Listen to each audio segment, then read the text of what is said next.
So once you get to the trees, you'll get your trees back. And if you're at a desk by yourself, you might want to put your paper just next to your desk on the floor, just where you know nobody's gonna walk. And then you can kind of work from there. Remember, you just put a fence on your paper, and so you don't want to spread that paint because the paint is still wet.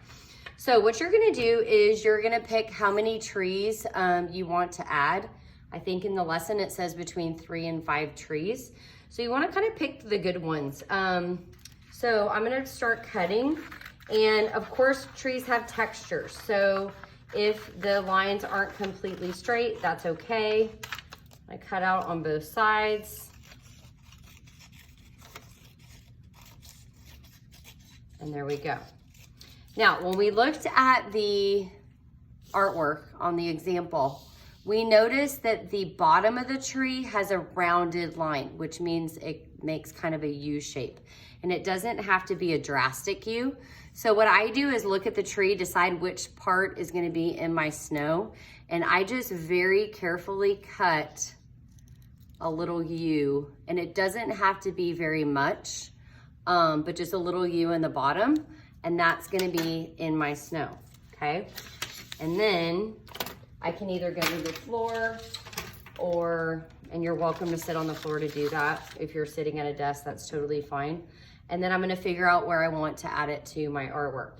So when you're adding it to your artwork, if you notice, the tree has to be in your snow, and the top of it's gonna go past the top of the paper, and that's okay. You want it to do that. If you cut it, it's gonna end up short, and it's gonna look like somebody tried to chop your tree down, and you don't wanna do that.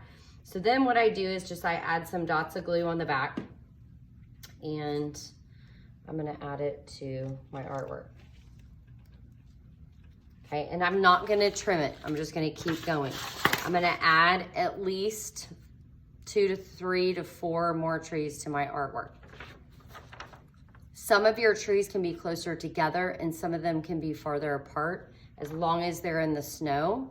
The bigger trees, the wider trees, should be closer to the bottom of the paper, and the thinner trees should be closer to the bottom of the fence.